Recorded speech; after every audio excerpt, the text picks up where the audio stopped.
কিও ভাই এটা কি মাছ? নাম কি মাছটার নাম কি? মাগুর। দে তো এই কালা মাগুর না? দে তো পুরাটা ধরে দেয় ওলেঙ্গুরটা আমি দে মাছটা। আরে সেই তো এটি বেচো কোন নিয়া ভাই? এই বাজারও বেচো এটি?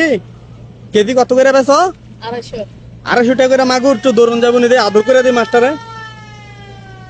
কেউ শক্ত দি ভাই?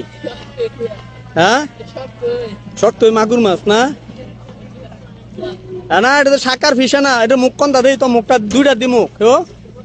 এটা কি আবার নিচেরটা? একটু কাছে আনো, একটু কাছে এনে দাও তো ক্যামেরা কাছে। হ্যাঁ একবার কাছে আনো, ভিডিও ক্যামেরা কাছে আনো দেখি। মুখ কয়টা? দুইটা। হ্যাঁ এটা কি নিচেরটা তো মুখ দেয়া জানো, উল্পেরটা না মুখ? বাইরে আছে গা। আর উল্পেরটা ইয়া। এই মেঘনা নদী থেকে এই মাছটা পাওয়া গেছে। এই মাছটার নাম হলো শাকার ফিশ। এর নাকি 250 টাকা করে বেচে, কিন্তু আসলে বলতে পারতাম